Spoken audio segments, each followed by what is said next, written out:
So, good afternoon, everyone, and welcome to another interview inside the Peace Project. And today I am joined by Nikki. Hello, Nikki. Hi, Becky. How are you doing? I'm good. And where are you calling in from today? I'm in a little village called Hook Norton in Oxfordshire in the Cotswolds. Beautiful. Very cold. I think we're cold everywhere at the moment. Yeah. And did you have the snow? We've had a lot of snow. Have you had snow? Yeah, we've had sort of snow on and off, but it's more the cold than anything else that's a bit, yeah.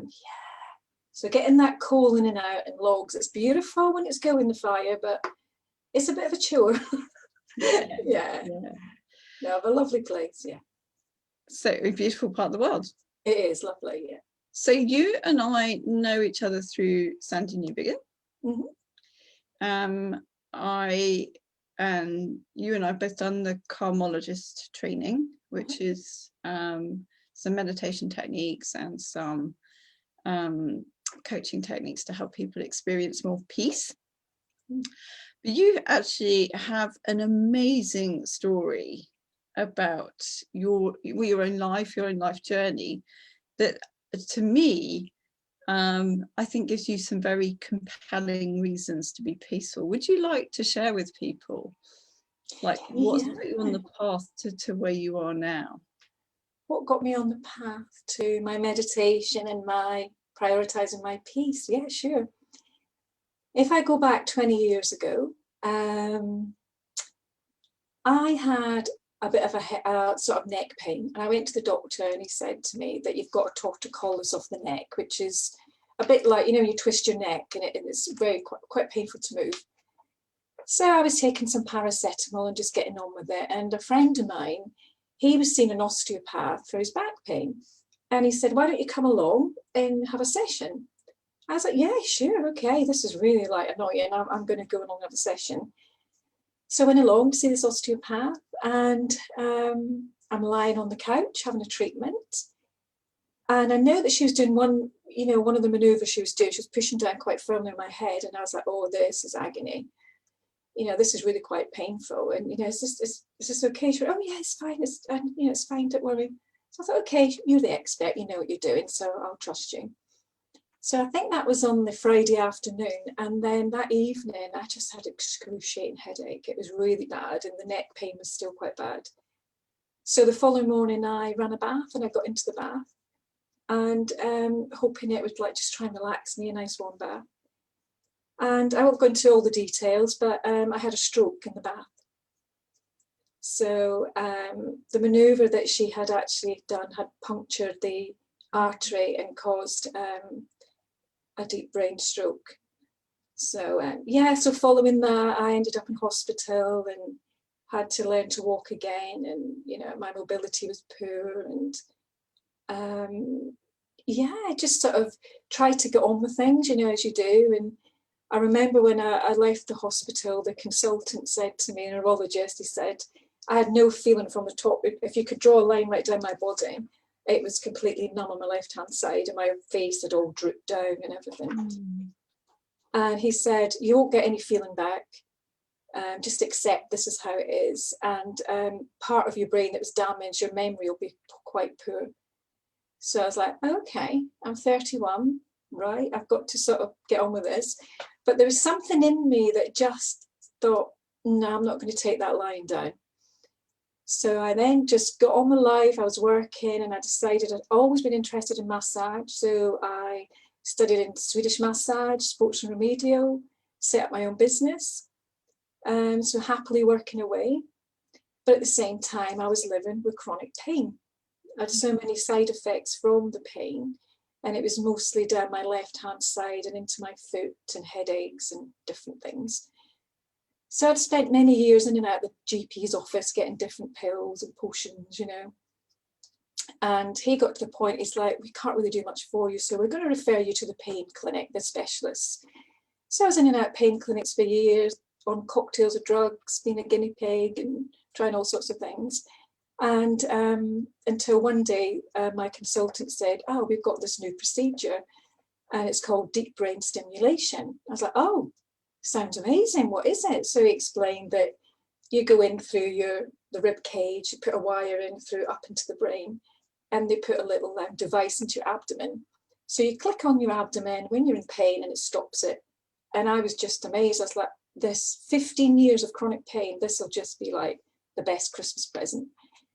So my partner Mark was sitting in the consultant room with me, and he said, okay, that sounds like she's getting excited, but there must be risks to this now. And he said, well, yeah, number one, she could die on the operating table. Number two, you could be paralysed in a wheelchair. Or number three, it could help your chronic pain. So it was the word could help. So there's no guarantee with it. So yeah, I just went home, mulled it over and decided that it was far too risky. I couldn't do that. And I think it was a couple of days later, I was sitting in bed, and my usual routine was 2 cups of coffee in the morning, all my pills, takes me 45 minutes to be able to move, to get up. And I had my eyes closed, and I was just doing some breathing techniques, and I don't really know how to describe it. It was almost like a higher voice, or somebody was speaking to me saying, you don't need to live like this. There's a different way of doing this, you know. And I just sort of, it was almost like power was calling out to me. And I thought, yeah, I'm going to take my power back. I've given it away far too long to the medical establishment. I'm going to find a way to try and heal myself and go down the holistic route. So that's when I started about 6 years ago, my sort of holistic journey. Wow. So, I mean, 31 is quite young to have a stroke. And so I'm guessing not only was that quite sort of shocking, but to rehabilitate your life, and then the psychological impact of all that. Yeah. You know, you've been through a lot. Yeah, it's been an experience. So you did decide to take back your power. What are the first things that you started to do? Okay, the first thing I did was I researched everything about pain, and I knew that pain is inflammation in the body. So I thought, okay, and I remember the Hippocrates, you know, like medicine, you know, like food be like medicine. So I thought, okay, let's try this with nutrition, food and nutrition. So I went out and I bought a juice machine, and I've juiced every day for the past 6 years now. There's Amy in the background. Hi, Amy. And I just really turned to an alkaline diet. I tried to find all the foods that were alkaline and try to eliminate what would be acidic in the body. Because if anything's acidic and you have chronic pain, it'll just like obviously flare up that inflammation. And turmeric is a wonder. I have turmeric in my juices, turmeric teas, all fresh turmeric root. Yes, I went down the food and nutrition and acupuncture, emotional freedom technique, lots of different, you know, modalities here. And then I met a lady who did Reiki, and she was a Reiki master, and we've become really good friends now. And I just got such a profound healing from Reiki. It was like a spiritual healing. It was hard to, you know, explain. It wasn't a physical, like acupuncture, putting needles in, or massage, having a physical, isn't it? But there's something quite spiritual about the Reiki. So I was really interested in that. I just tried all different, you know, different therapies, and I used it as almost like it's in my toolbox, all my different mix and match things that I could use.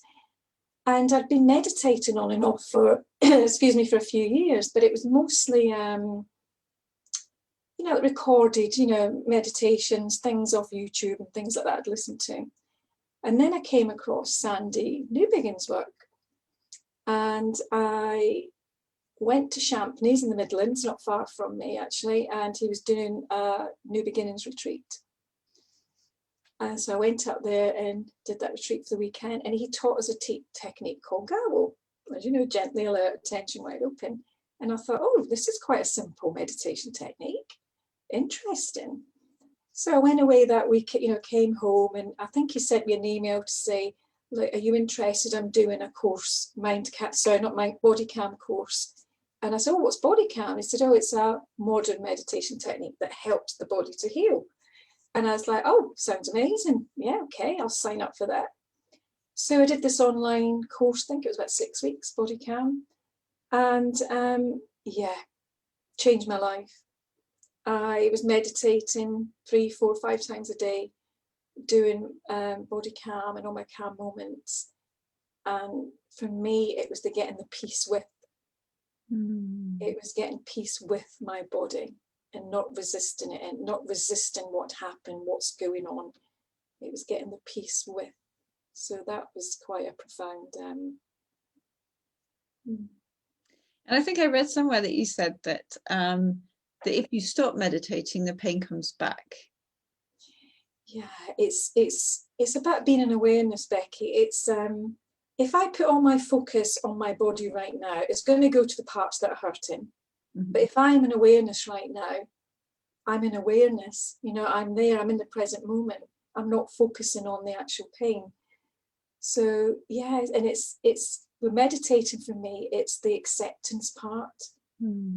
And the more I was meditating and the longer I was doing it, I actually saw that, do you know what? I'm not broken. I'm not broken. I'm not ill. There's nothing that I need to fix, change, and improve about myself. Yeah, I can improve, you know, like with my health, food and nutrition and things like that. But the permanent aspect of me wasn't faulty. And that was what really was profound for me. I could see that, oh, okay, there's a lot more to me than this physical body then. Yeah. And obviously, so you've gone on, you've gone to train in those techniques so you can share them with others. And so you really quite have a broad understanding now of how, like you say, we're not our body, we're not our mind, we're awareness. What for you, because obviously you've been going through this corona journey like everyone else, what for you have you taken from what you've learned that's been really useful for you over the last sort of 6 to 12 months when we've been in this unusual circumstances?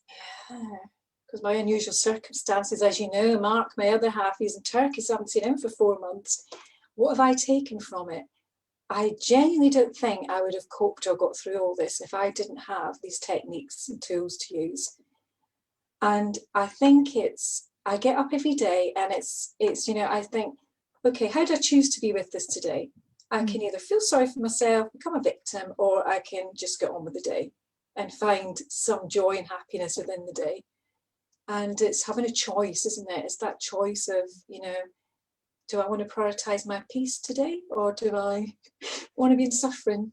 So it's yeah, choose to be peaceful.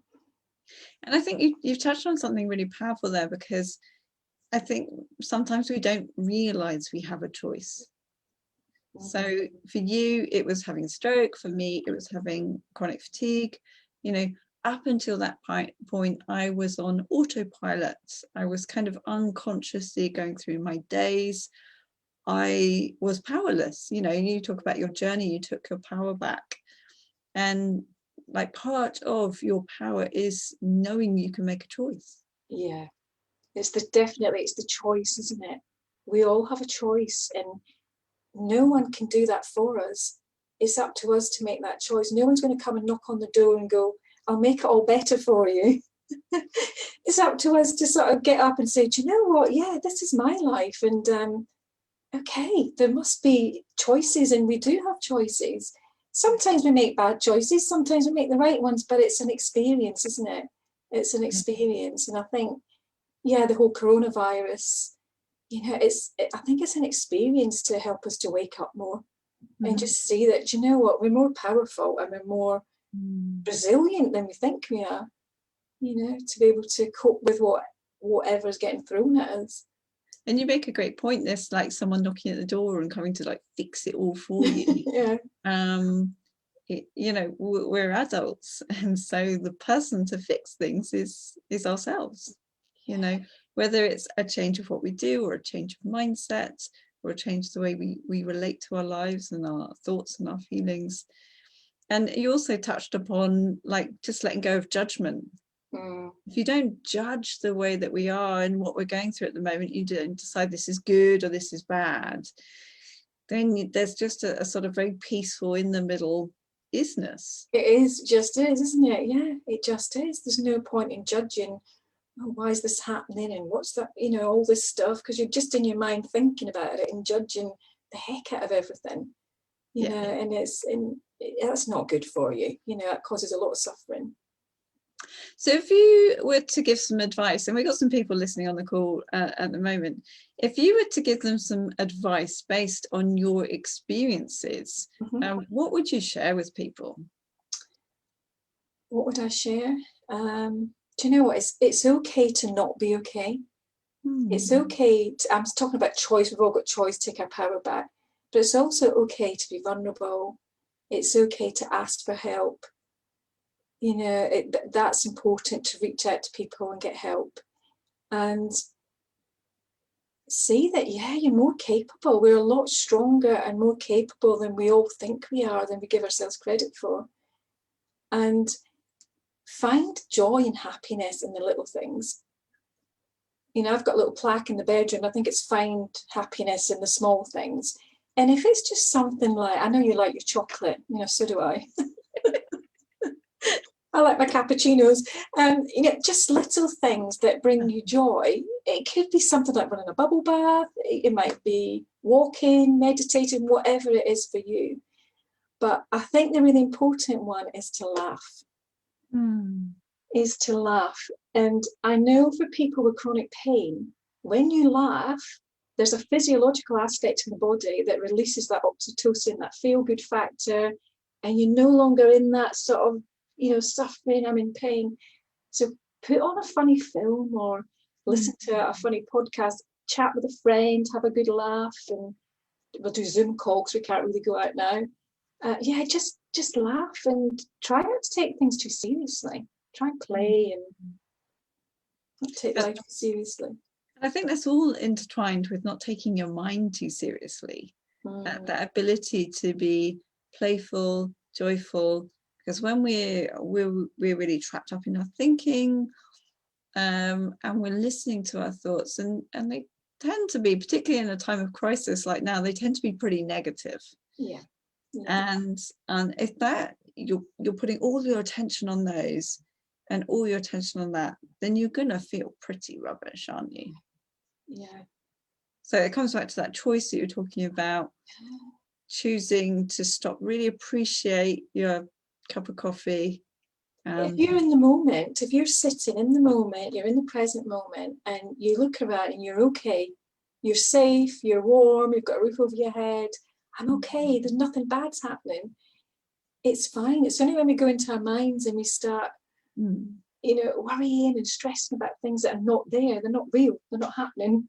You know, so it's more, yeah, get back to the present moment and just appreciate what you have in front of you right now. And we make it sound really easy, but it takes a lot of courage. It takes a lot of courage, yeah. You know, listening to your journey, to your story. I mean, were there times when you thought, I just can't do this? Oh gosh, yeah, all the time. You know, I was always, I often went into that, you know, I was nursing and I was doing my massage business, and I was working non-stop, and I was always trying to fix everyone else, and I wasn't taking time out for myself. And you know, and I was always going, oh, why is this happening to me all the time? This is just not fair, and why do I have to have all this pain? And when I moved away from being a victim, I almost thought, but okay, I'm going to start being a student to myself, to my body, to my health. You move away from that victim mentality, things get easier. Things do get easier. So yeah, there's times when, oh gosh, even now I think, oh, you know, oh, I'm human. You know, we're all human. You have good days, you have bad days, and all the bits in between. Yeah, but just don't beat yourself up.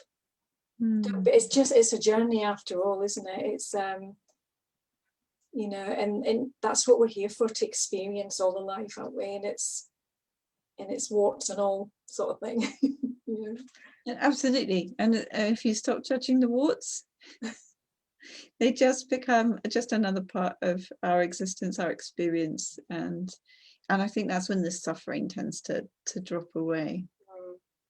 Well, Nikki, thank you so much for Oh, you're coming so on, welcome. You're so welcome. sharing your story. I think you're a real inspiration to people. And I know Lynn's saying Nikki's amazing and Olga's saying you're giving wonderful advice. So if anyone's got any questions for Nikki, or maybe her story really resonates with you, and I'm sure she would be open to having a chat with you, because chronic pain, I know a lot of people experience ongoing, really debilitating health conditions and chronic pain. And I just think you're such a good example of someone that's willing to be brave and courageous and find the right approach, an approach that works for you. You have to, you find the approach that works for you. There's no box that fits, you know, one size fits all for everyone. You just have to do what feels right for you. And that's the important thing. And I hope you're reunited with your husband soon. You've been wonderfully stoic about that, and I hope that when you get that chance to be together again, that opportunity to be with that person is all the more sweet. It is, yes, yeah, it is. But it's been a journey. It's been a journey, and you know, when I was saying before, we're stronger and more resilient than we think we are. So it just shows whatever you get, curveballs get thrown at you, it's a learning. Take it as a learning. Yeah. And it's a growth. It's a growth and a learning, and move on. You know. You have an amazing attitude. Thank you so much. Oh, you're so welcome. You're so welcome. And sharing your story with us. It's been a real pleasure. Great.